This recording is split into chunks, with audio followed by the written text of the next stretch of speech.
Bonjour et bienvenue dans cette seconde partie de la consultation Feng Shui d'Isabelle. Si vous n'avez pas vu la première partie, je vous propose de cliquer sur le lien dans la description et de revenir après. Pour rappel, dans la partie 1, j'ai analysé le Feng Shui de la maison d'Isabelle qui souffre d'un cancer du sein et je lui ai donné 4 recommandations parmi les plus puissantes pour améliorer sa santé et s'éloigner de la maladie.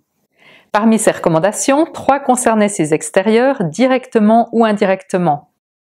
La première est le placement d'une haie dense dans le secteur ouest afin de freiner le qi provenant de la piscine du voisin qui active l'énergie de la maladie Wu Kui. La seconde, très importante, est de changer de porte d'entrée. En utilisant une porte-fenêtre du côté opposé à sa porte actuelle, elle obtient ainsi une excellente tortue qui soutient la santé, représentée par la montagne côté nord-est. Et surtout, elle n'a plus le terrain qui descend à l'arrière de sa maison, ce qui apporte presque immanquablement des problèmes de santé. Ensuite, on lui a recommandé de placer de l'eau dans le secteur sud-est externe et interne afin d'activer le secteur Tianyi de la santé. À noter que pour l'eau externe, cette recommandation ne sera valable qu'à partir de 2022 en raison de l'étoile volante 5 qui séjourne au sud-est en 2021. Et enfin, on lui a recommandé de quitter sa chambre qui active fortement la maladie en raison de la présence de Liu Sha et d'aller dans une chambre qui activera non seulement l'étoile volante de la santé, mais également l'énergie de la longévité. Les recommandations Feng Shui qu'on lui a données ainsi que le conseil de faire appel à la géobiologie font partie de ce que l'on appelle la chance de la Terre dans la Trinité cosmique. Alors, qu'est-ce que c'est que cette Trinité cosmique ?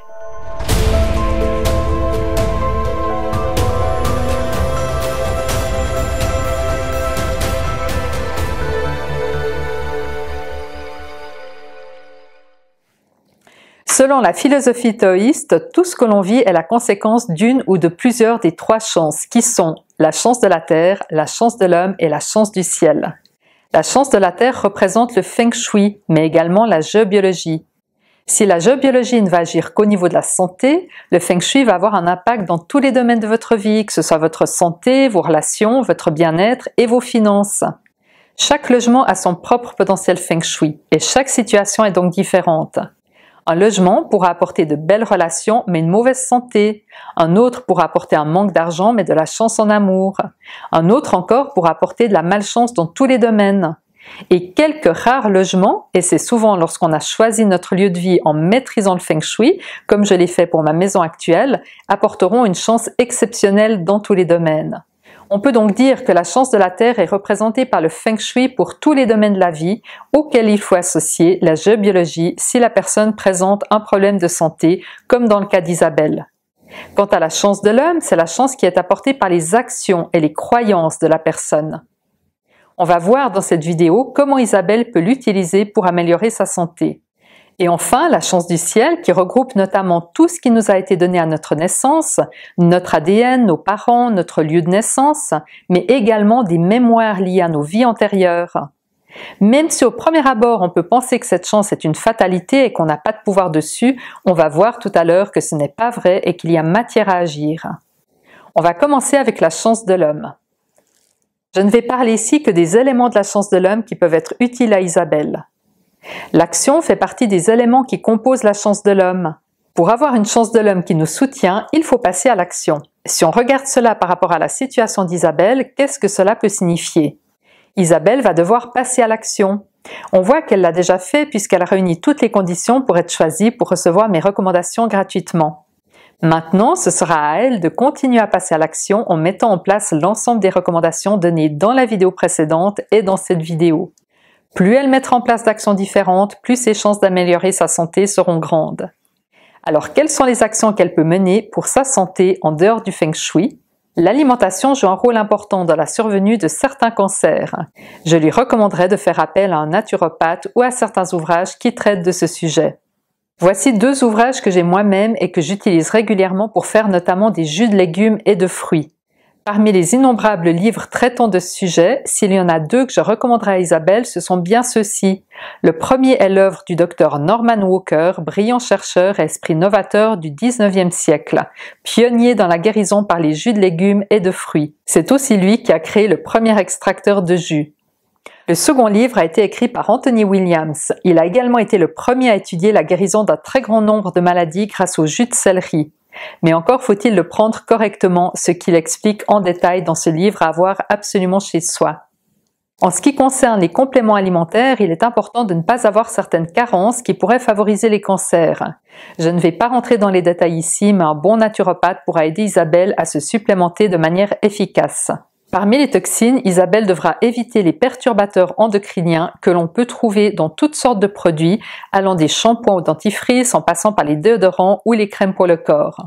Les substances cancérigènes devront également être évitées, comme certaines peintures, solvants ou les pesticides. Après être passé à l'action, on va parler des limitations. On a tous des croyances limitantes, conscientes ou inconscientes. Si par exemple Isabelle a vu sa mère décéder d'un cancer du sein, elle pourra avoir la croyance qu'elle décédera également d'un cancer du sein. Et il n'est pas facile de supprimer ces croyances soi-même, d'une part car elles ne sont justement pas toujours conscientes, et d'autre part car elles nécessitent des techniques que l'on ne maîtrise pas intuitivement si on ne les a pas apprises. Mais on va y revenir tout de suite dans la chance du ciel. Passons donc à la troisième partie sur la chance du ciel et voyons comment Isabelle peut être aidée grâce à cette chance. Comme je vous l'ai dit précédemment, la chance du ciel comporte notre bagage à la naissance, autrement dit notre génétique et nos facteurs héréditaires. Si dans les ancêtres d'Isabelle il y a une ou plusieurs femmes qui ont souffert d'un cancer du sein, son risque d'en développer un est médicalement plus important. De même, si son ADN porte le gène BRCA1 ou BRCA2, là aussi son risque de développer un cancer du sein est bien plus important. Alors, qu'est-il possible de faire pour modifier l'hérédité ou changer l'ADN? Même si c'est quelque chose qui n'est pas encore reconnu officiellement par la médecine classique, plusieurs médecins pionniers ont pu démontrer que l'on peut modifier son ADN. L'un d'entre eux est le brillant neuroscientifique Joe Dispenza. Dans son livre « Rompre avec soi-même », Joe Dispenza unit les domaines de la physique quantique, des neurosciences, de la chimie cérébrale, de la biologie et de la génétique pour montrer comment nous pouvons interagir sur notre ADN. C'est donc un livre que je ne peux que recommander à Isabelle. Maintenant, il existe une autre technique que j'utilise moi-même et à laquelle je suis en train de me former, qui est le Theta Healing. Le Theta Healing a été découvert par Viana Stibal. Pour faire court, cette technique vise 3 objectifs. 1. Identifier les croyances négatives, conscientes et inconscientes, et les remplacer par des programmes positifs. 2. Supprimer les liens néfastes avec des vies antérieures et casser des vœux que l'on aurait également pu faire dans une vie antérieure, comme le vœu de chasteté, de pauvreté ou d'obéissance. Et 3. Modifier l'ADN. Prenons une personne qui pense qu'il n'est pas possible de tout avoir dans la vie. Si elle est heureuse en ménage et qu'elle a de l'argent, sa croyance consciente ou inconsciente sera qu'on ne peut pas tout avoir dans la vie et la conséquence de cette croyance pourra être une mauvaise santé. C'est donc le rôle du thérapeute en Theta Healing de découvrir cette croyance et de la remplacer par un programme positif comme « Je peux être heureuse, riche et en parfaite santé ». Le thérapeute s'assurera que la nouvelle croyance est bien en place. L'immense avantage du Theta Healing est que ses résultats sont immédiats, que ce soit lors de la guérison ou du remplacement des croyances. Ce n'est pas un travail de longue haleine qui dure des années. Si vous êtes intéressé par cette technique, n'hésitez pas à me le faire savoir dans les commentaires et je vous donnerai les coordonnées de ma thérapeute personnelle. Si le sujet vous intéresse, je vous recommande ces 3 livres qui font partie de mes livres de chevet préférés et dont je lis volontiers un chapitre le soir avant de dormir.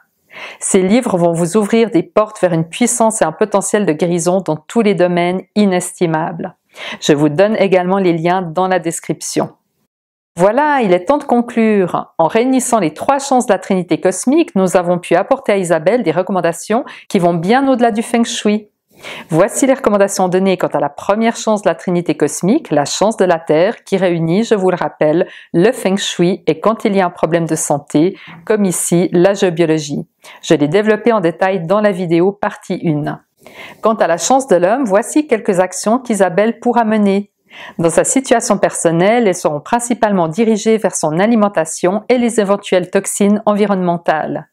Il sera aussi très important qu'elle recherche ses croyances négatives, conscientes et inconscientes, concernant sa santé grâce à un thérapeute qui sera à même de les transformer en croyances positives. Ce même thérapeute pourra l'aider en supprimant les mémoires cellulaires, en supprimant toutes les mémoires liées aux vies antérieures qu'elle transporte inutilement dans cette vie. Il pourra également modifier son ADN si son cancer du sein provient par exemple d'un gène BRCA1 ou 2. Personne ne peut prédire comment la situation d'Isabelle va évoluer, car heureusement on ne maîtrise pas tous les facteurs inhérents à la vie. Mais le plus important est qu'on va lui donner ici des outils puissants qu'elle aura, grâce à son libre arbitre, le choix de mettre en place.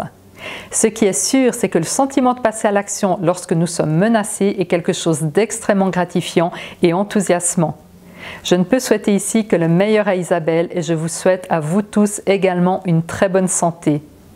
La prochaine vidéo sera une consultation Feng Shui en regard d'une autre thématique que la santé. Si cela vous donne envie de vous former au Feng Shui ou si vous souhaitez une consultation plus approfondie avec un rapport détaillé d'une 30aine de pages, vous trouverez également tous les liens dans la description. Si vous avez aimé cette vidéo, n'hésitez pas à la liker. Je vous souhaite une excellente semaine. À très bientôt.